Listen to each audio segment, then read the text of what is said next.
few weeks ago, we at Meduza received confirmation that Russia's federal censor is now requiring internet service providers inside Russia to block access to Meduza's website. We and a handful of other outlets are accused of disseminating information in violation of the law. This attack on the free press is happening because the Kremlin has something to hide, because it has more in store. Put simply, we have been banned for reporting information from sources other than the Russian state itself, particularly when it comes to the invasion of Ukraine, which the censor has made it unlawful to call either an invasion or a war. But Russia is at war with Ukraine. This war is an unprovoked act of aggression by the Russian state against the people of Ukraine. Meduza rejects any attempt to limit our freedom to report the truth about this conflict or any other subject. The Russian authorities can try to stop the public from seeing our journalism, but they will fail.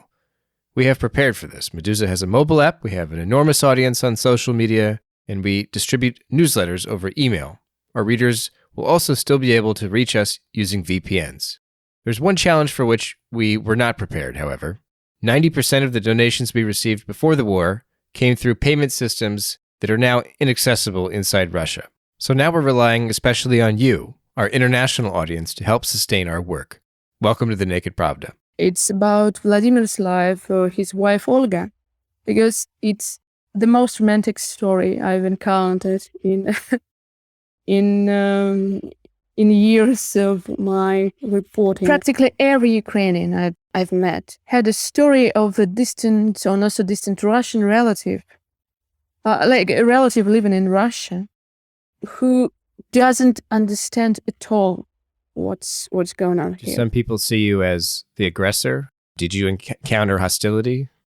Well, yeah, but just on Twitter.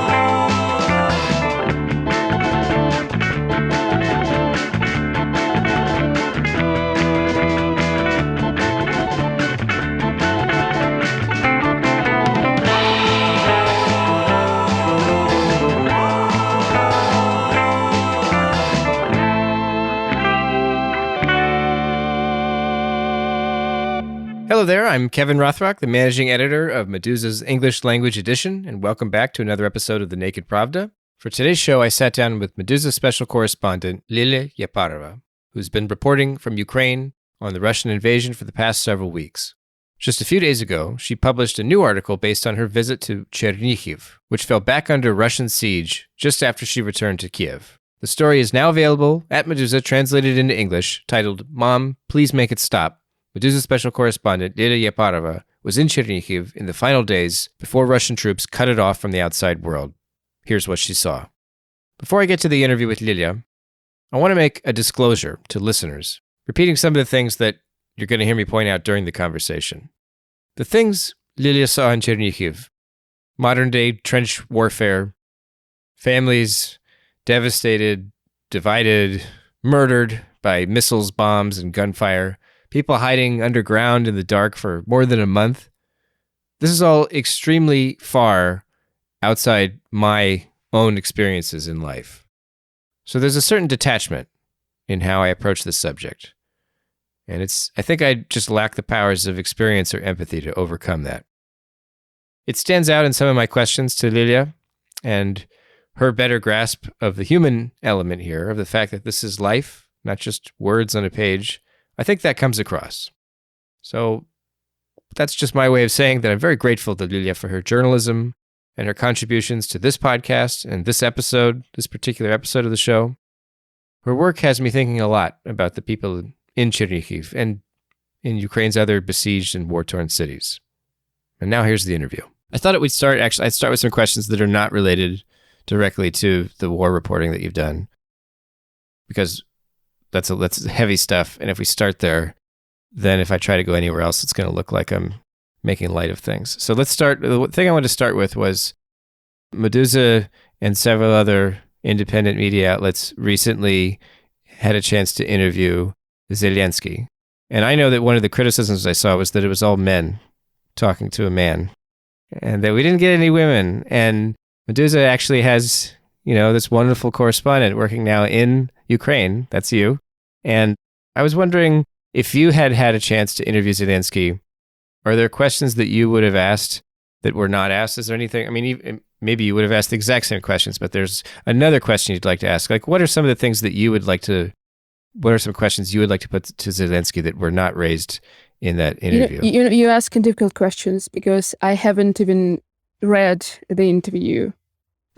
So okay, well then that's perfect then. So what would you ask him if you could sit down with him? We'll find out. That's not my feminist rage or anything. I just haven't had time because I was working. Sure. Yeah, but as for me, I don't feel threatened by not being invited to this meeting. I mean, it just a bunch of editors interviewed Ukrainian president. It's great that a bunch of Russian-speaking Russian editors were able to ask some direct questions and get some honest, as I've heard, because I haven't read the interview yet, answers. I think that's great. And I think there is some female perspective on things.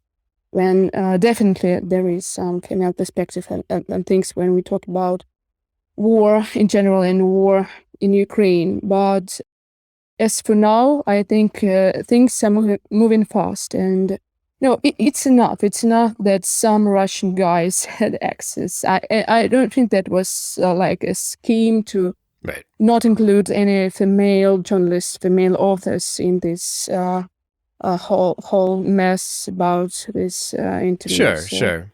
But what would you ask him if you could get him in the hot seat? If you could speak to him, what are some of the questions that you think you might want to ask Zelensky? I don't really have any women-related questions. No? I've never.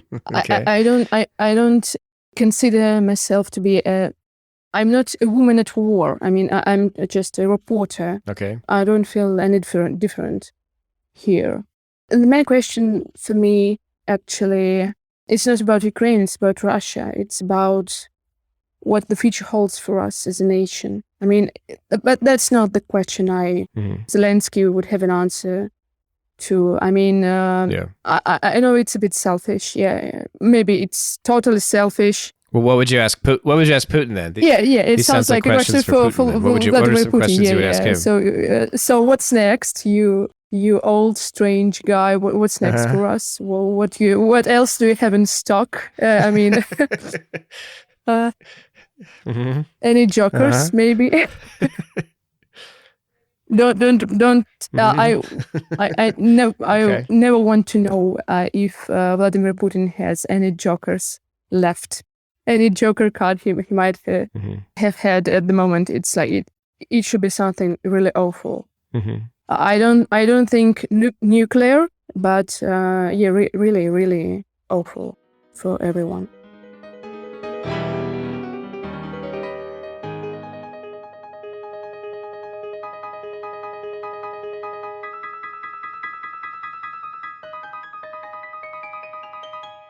In terms of going to Ukraine and doing this style of reporting, this is correct me if I'm wrong, is this the first time that you've done war reporting, or have you done it in the Donbass before? Or when I was working for TV Rain independent channel, now temporarily closed because they were trying to cover this whole war special ops thing, honestly, and repeatedly called war.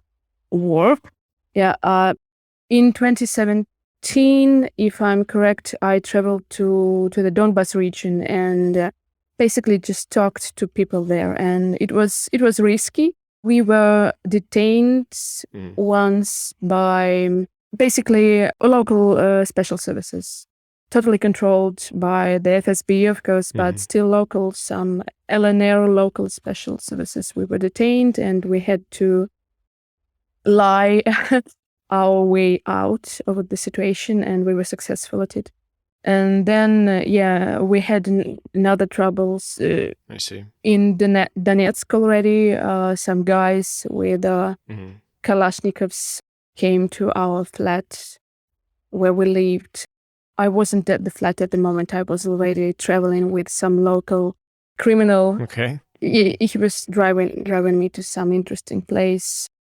I never got there because when these people with Kalashnikovs came to our flat, I recognized that this was the moment to leave the Donbas region for good. Yeah, because they were coming for me, for us, for our team. Right. Yeah, so it was not exactly war reporting. It was just Russian reporting. I mean, the thing that seemed so risky for me then, like 5 years ago, it seems like everyday situation for practically every journalist staying in Russia still. So, yeah, so you probably might call it my first time covering the war. Yeah. And how, like, I guess the things that cross my mind when reading your reporting from in the field is, I mean, to me at least, maybe it's different for you since you have spent time in the Donbass, but like, and I was telling you this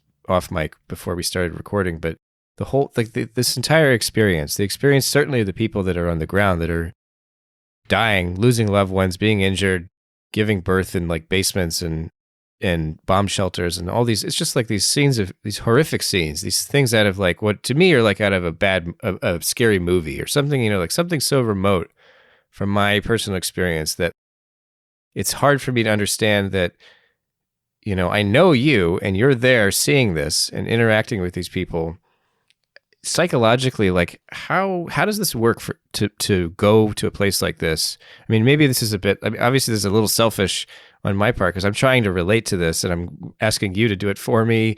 And that I'm not talking to somebody who's in a bomb shelter right now. I'm talking to you who was there. So all those cards are on the table, but all the same, I'm just wondering, what's the experience like going there? And you know, you volunteered. It's part of your job, but you volunteered to go into this place and witness what's become of these people's lives. And you know, you're able when you want to go outside of the war zone and return to, you know, a sort of normal life and so on. And so it's a very strange thing for me to try to like wrap my head around. What is it like for you? On my second night in the bomb shelter in Chernihiv, I felt like I was losing my mind. It was really scary because it's a very cold, damp, and uncomfortable place to sleep, of course. And I wasn't able to sleep properly at all while I was in Chernihiv. Mm-hmm. And some nights when I was in Kiev in bomb shelters. Right. But this was something special because all these thoughts came to me and filled my mind completely. But they were very strange thoughts. You know, it was not my normal way of thinking about things. Mm-hmm. And I felt this change, like as if I was not going crazy, but going so desperate and so lonely and so changed that I would never be the same again. And I think that was my second night. Then I remembered that there are people who were living inside the shelter for a month already, almost a month. And I think I can imagine what happens with your cognitive structures, cognition when you live like that. Right. And it's really, it's like some kind of dissociation from, not from reality. You're deeply, you're engulfed with reality. It's dissociation from your old self, from your normal way of interacting with things. I'm sorry. I'm rambling maybe, but it's really no. I mean, I don't think so. It's a really strange experience, and I can't quite explain it to myself yet. basically, when I'm not losing my mind, I'm just like I'm numb. I'm like a robot who just needs to. Mm. I need to do my job properly. That's all. I'm thinking just about that, and that shields me from reality around me. Also, it massively helps that I'm a guest here. I wouldn't call myself a tourist at war. I'm not a tourist. I feel for these people, and the story of this war. It's a story of my country going forward. So it's very personal for me too. I'm not a tourist here, but still I'm a guest. I mean, I was a guest in Chernihiv, and now I'm in Kiev, and I'm a guest here. Do some people see you as the aggressor? I know that that there's been a lot of spillover in terms of who is held responsible for this, and you encounter this. I mean, I encounter this on social media a lot. Is that a lot of Ukrainians, a lot of people that support Ukraine, they don't necessarily draw a line between the Russian leadership and just Russian people in general, and maybe journalists are special and somehow, even if they're independent journalists, they might be responsible for this or that offense against the people of Ukraine. Did you encounter hostility? Well, yeah, but just on Twitter. I mean, I've met dozens of people here in Ukraine, and everyone, like every single one, helped me greatly. Right. Yeah, in the ways I didn't even think were possible. Yeah, really helped me. But when I started posting some of my articles on Twitter, the situation shifted. I mean, it was really strange because it was such a contrast, such a interesting. Yeah, it's really it was really strange. But I no offense, guys. I mean, really, I'm not even angry. It's people threatening to, like, they basically, many of them threatened to eliminate me in some ways, or at least deport me from the country. I'm not even angry because I know that that's probably how it feels for many people on social media. I mean, they're angry. They were hurt by the Russian state, and if they want me to suffer on Twitter, I'm okay with that. That's they're in their rights. I mean, I'm accustomed to that. I mean, that's not my first day on social media, and I know that many people have strong feelings. And I'm not angry at them at all, and I do understand them. I do understand them, and they're in their right to do that to me.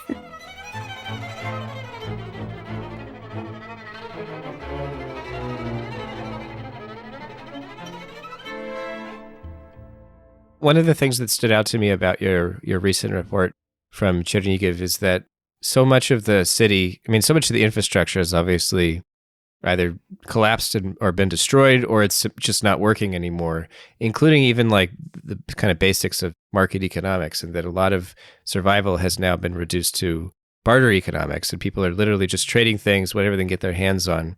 Can you explain, like, can you give a few examples for listeners of just how much barter is now a part of life in this city? My favorite story is that of Vladimir Urodov. Every morning he prepares breakfast for his wife, and it's like 5 eggs and some vegetables. And to get those ingredients, he needs to make about 50 kilometers around Chernihiv, around town.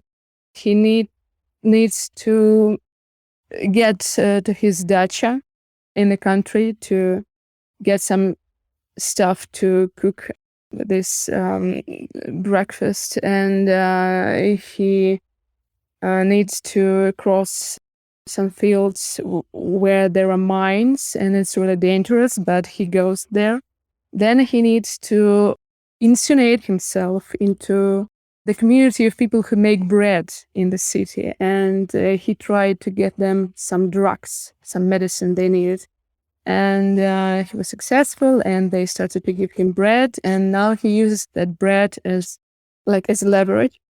He traded several loaves for some eggs to make breakfast for his wife, and it's really, I mean, it's not about some new market economy developing in Chernihiv.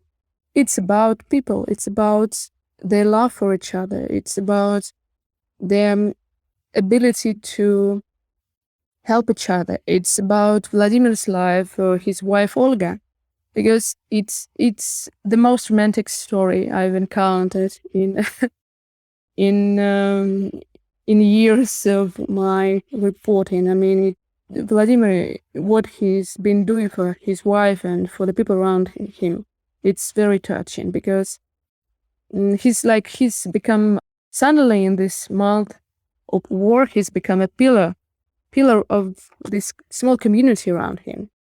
He helps greatly all the people he's gathered under his roof. He's organized a bomb shelter in under the school he was working for, and yeah, he's a great guy, and he knows that people need food and bread and water and medicine, and he delivers, and he does what needs to be done, and he stays human throughout all it. So okay, yeah, he's great. There's one bit where you're citing someone named Mikhail. I don't remember what his surname is, but in the story, there was no surname yet. Okay, just gotcha. Mikhail, Okay, yeah. And he in the story, he's complaining that a lot of people have left the city, and that, I don't know if it's a complaint, but he says only the patriots are left, and the patriots who love Ukraine down to their bones. But that the problem with this is that now Putin will say, oh, it's just the Banderites and the fascists that have remained. Can you explain for listeners what the nature of that comment is, and also how much?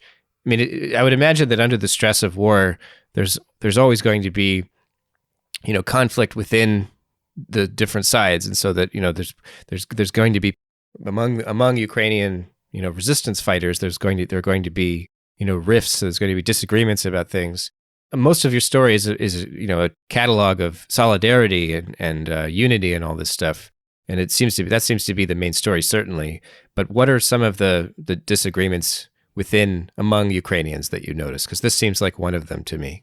Well, first, Mikhail showed himself to be a great political analyst, because he's right. He's right because both Putin and the Kremlin and our Russian Ministry of Defense, they are already using that talking point about just Nazis staying inside cities, right. encircled by the Russian army.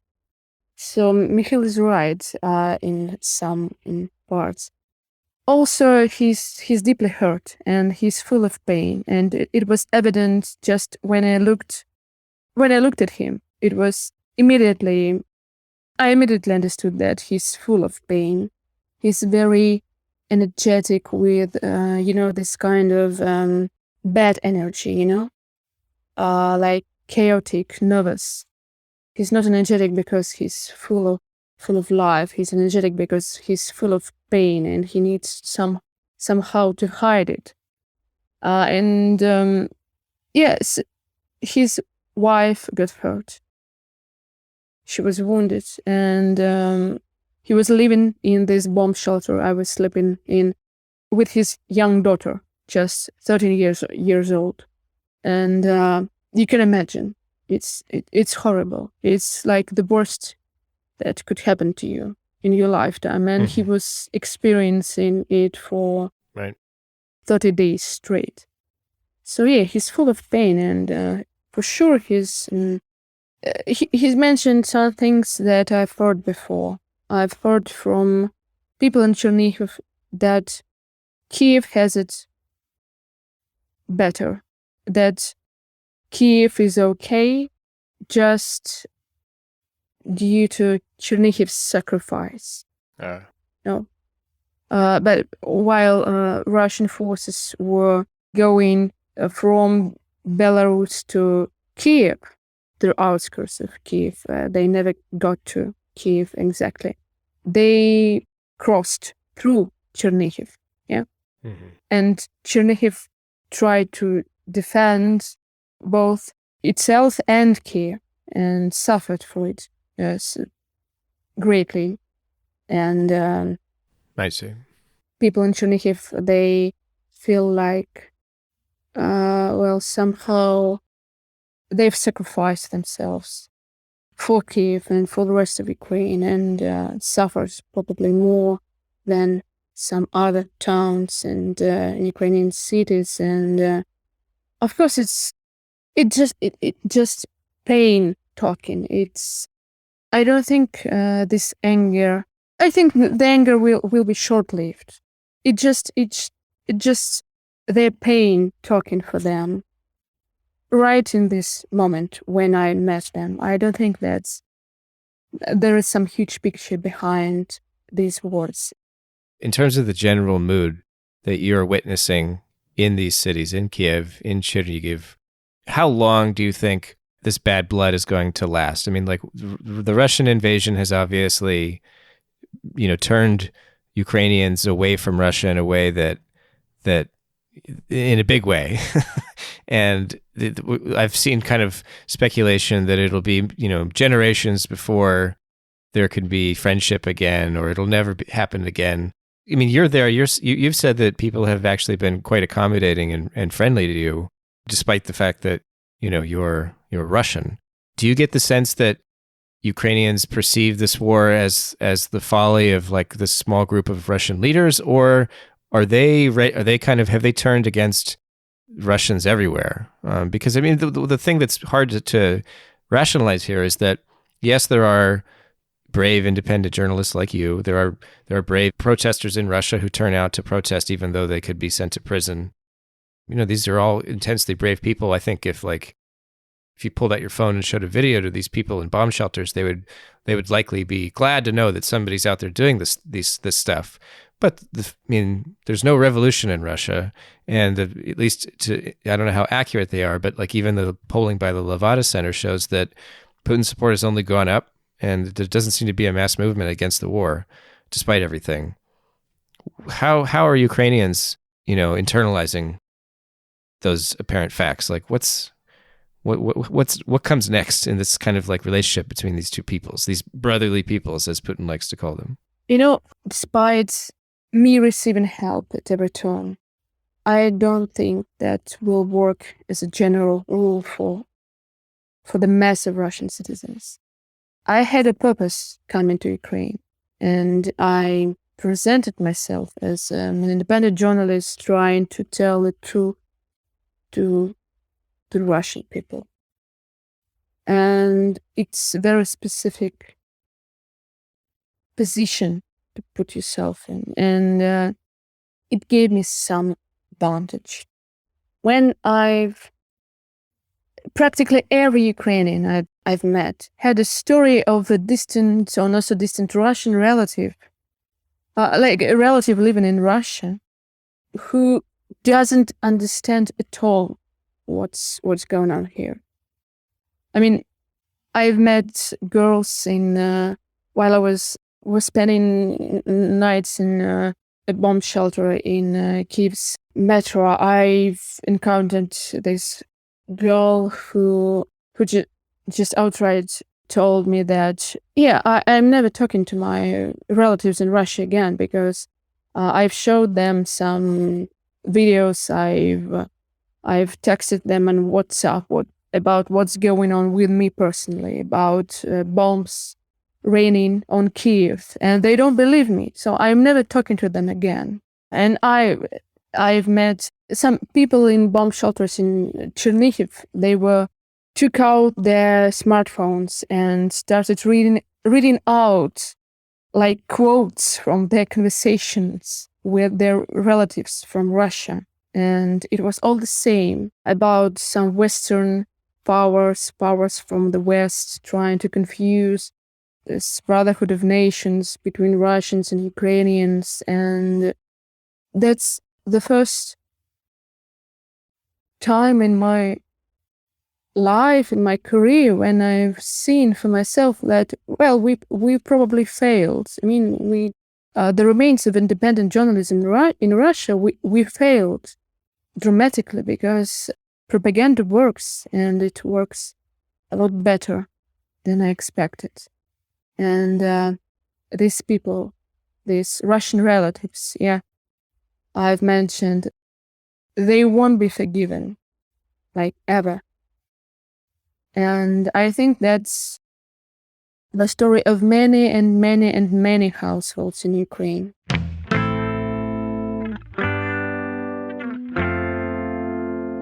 You've been listening to The Naked Pravda, an English language podcast from Meduza. On today's show, you heard from Meduza special correspondent Lilia Yaparova about her journalism in Ukraine and her latest report from Chernihiv. The Naked Pravda is a podcast from Meduza. It's our only English language show, and I hope you'll recommend us to your friends and leave a review on Apple Podcasts or wherever you're tuning in. It helps put this program in front of more people. Also, if you value Meduza's reporting, whether in English or Russian, please consider making a donation at support.meduza.io to help sustain our work. Recurring pledges help the most, but we will take whatever you can spare, of course. Thanks for listening, and come back soon.